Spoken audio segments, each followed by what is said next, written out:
And welcome back to Briggs on Books. We've been talking to authors all over the world today. What a great day. You know, we just passed on our YouTube this week our millionth view. So we've been working on that for a couple of years. We passed 1 million views.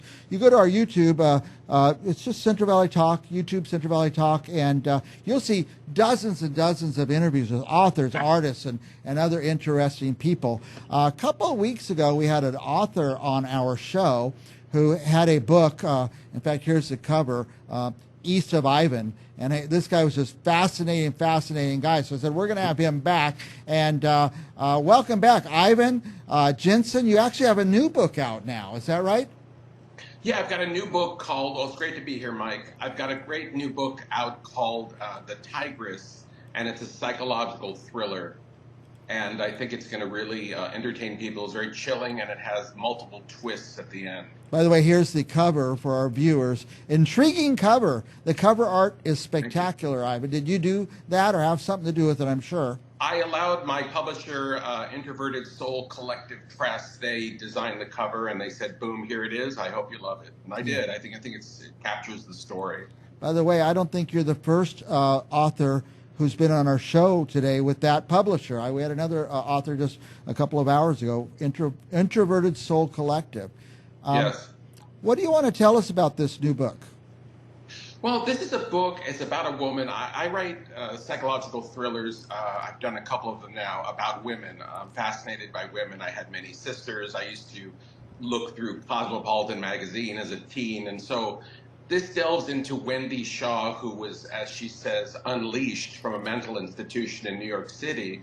She's there for 3 months because 3 of her lovers or her boyfriends have all died, one by suicide, one by bludgeoning, and the other one by quote-unquote natural causes. So she thinks that there's a curse and a taint on her love life. And so she comes to Grand Rapids, Michigan, where I happen to live, but in the fictional world, and she stays with her sister and her sister's husband and her nephew, who's a little child, 12-year-old child prodigy genius.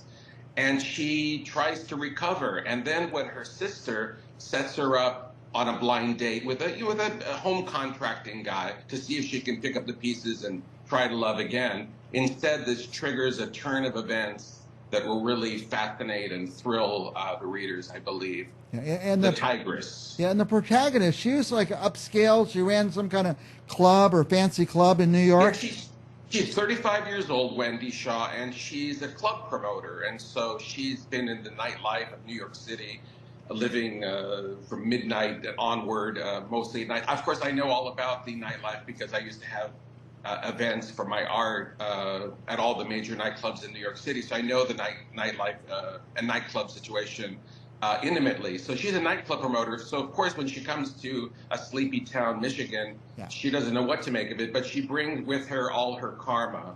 Yeah. Now, you said you've been to New York in the nightlife, and now you are in Michigan now. So I see some kind of parallels there. But if somebody reads this book who's familiar with New York and with Michigan, are they going to see places and things that they're familiar with in real life? For sure. I think people in Grand Rapids will. Like Stephen King writes about Maine, I saw material, having been a transplant from New York and coming here, I saw a gold mine of material to use this location as my setting. And of course, she turns this location upside down with her dark karma, as I said. But of course, she thinks back to her New York years and references it. And so there's that dichotomy of a city woman coming to a small town. And of course, things happen here that she never expected. Yeah. I'm trying to do some math in my head here, Ivan. I'm putting up this first book and the cover, which is so beautiful. The cover is East of Ivan. When did this book come out? This came out just a month ago. It's my, here it is here also, my 500-page epic memoir of my life story, starting at quirky childhood with an alternative family, going into my teen years in Bloomington, Indiana, where I took up rock and roll, and my high school years, very Americana, and then of course culminating in being an overnight success as a pop artist in the East Village, catching that whole East Village wave of art, which was so revolutionary and so historic, and I caught the crest of that. And so I capture the almost circus-like vaudevillian atmosphere that was my art career. I mean, my art career was unlike most. I had, like, once again, I had nightclub parties at the Palladium, at Limelight, at the Saint, at the World, and that's how I got known. Okay, so back again. Here's East of Eden, and now here we are. It seems like East of Ivan, of course. I'm sorry, The East of twist on East of Eden. Now here we are, just 1 month later, and we have this book, The Tigress. These are kind of rapid fire coming out. I signed essentially a 6-book deal, so I'm going to be having books coming out back to back. My next book is called Punky's Inferno, and then another book comes out called The Magnificent Sunset of the Man. And then I have an inspirational novel, something a little different, called The Saint of Smooth Jazz. Nice. By the way, if you don't mind, I'm going to take a moment here, put some of this art up. We have a picture of, is it Statue of Liberty or something that's multiple colored? Woman's... You mean the woman's face? Yes. Yeah, well, that has the aesthetic values of Lady Liberty, you know, because I studied... I studied Renaissance art and classical art, so that comes through. So you've got this combination of very classical aesthetic features and then the pop art and graphic color and bold lines. So that came from my imagination, that painting. Wow. It's a huge painting. It's 5 foot by 6. Oh, I love large art. Now we have a picture of a cowboy appears. That's the Marlboro Man. That's my most expensive painting. I won't say the price, but it was enough to take my girlfriend to Bermuda and back and continue spending. I sold that painting. It's the Marlboro Man, very famous, iconic image.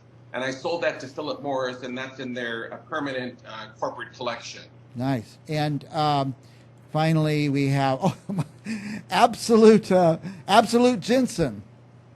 That's my absolute ad. That was I did that ad, and it came out in magazines, full page in Art News, Art in America, Interview Magazine, and it's now in the permanent collection of the Museum of Spirits in Stockholm, Sweden. Yeah. I did quite a few absolute paintings. They collected at least 15 of them for me, but that's the one that they chose for the ad. Obviously, I'm not that as prepared as I should be for this interview, because as I was doing my research, I got pulled into your art. I was looking through all this artwork of yours, and it's really all over the place. There's a lot of pieces out there that are in private collections, and are there some in museums? Well, yeah, I mean, the Museum of Spirits, that's one. And I discover my art a lot in top auctions. My art was sold at Christie's auction house. So I've sold hundreds, if not, over 1,000 or more paintings. So they wind up in auctions, they wind up in prestigious collections, they wind up in public places. So they're all over the place. I basically everything I've ever made is sold, so I don't have them. They're out in the world. They're out there somewhere. Let me do this. I keep diverting you. Let's stick to the Tigress for a couple of minutes. Fascinating story. Just a blurb I read on it. A woman gets out of the mental institution and goes to Grand Rapids, and she's had a pretty bad spell of luck with her lovers, and now her sister's setting her up with another. Yeah, she set up with this contractor. She goes out with him. She tries to love again. And meanwhile, her nephew meets a very attractive girl in school. He's only 12 years old. She's a year older than him. Her father happens to be a professor who teaches some odd kind of lecture on divine femininity. And so she's invited to go on stage at Calvin College to be on stage and kind of be the guinea pig and let him interview her live on stage, and things are revealed on stage that will really blow the minds of readers. Yeah. And then that triggers all the multiple twists. I like to write novels that have, you're sure of something, it twists one more time, and I just keep them coming. So there's a lot of payoff. I was super inspired when I wrote this, The Tigress. Also the other one that's coming out called Punky's Inferno. I don't know, that was a year before last when I wrote them. I don't know, there was something in the air that year, and I just really felt it. On the Tigress, who's going to want to read that? Who should read it? People that love thrillers, people that love, let's say, Gone Girl, people that like Colleen Hoover, Verity, let's say that book by Colleen Hoover.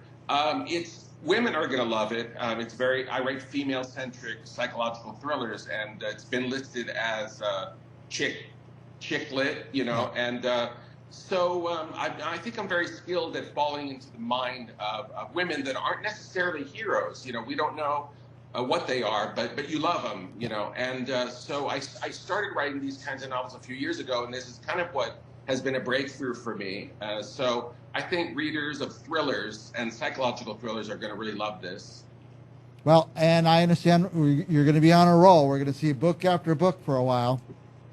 Yeah, I mean, it's just crazy. My life's, you know, all my last couple of years of writing, it's all coming out. Everything, all my books are coming out, and so I'm so thrilled with having signed this 6-book deal with my publisher, and they're really fantastic, and it's just going to really put me on the map. Okay. By the way, ivanjenson.com is a place our viewers can go and find out more about Ivan and his books, and a fascinating life, Ivan. Thank you. Well, the main place to go is to go to Amazon and just put in the Tigress Ivan Jenson. On my website, you'll see my art, and you'll see various things. I haven't updated it with all the many books coming out because a lot of changes and positive things are happening right now. Yeah. But I think the main place you want to go is just go to Amazon and pre-order the book, and I think you'll get a visceral thrill out of it. Very good. Yeah, I did go to the Amazon page, and they did a good job. I don't know if you do that or they do that, but that's a really nice. That's all the publishers, yeah. Yeah, it's a really nice thing, Amazon. We're really out of time, Ivan. I could go on with you for hours. The whole Malcolm Forbes portrait that you got commissioned to do and stuff like that. But we have about a few seconds left. Last thoughts for our viewers? Let me put it this way. I am so busy. I'm painting a lot right now. So I'm painting numerous paintings. They're all selling. Then at the same time, I'm going over these novels that say I have to give it a quick read through before it goes to press.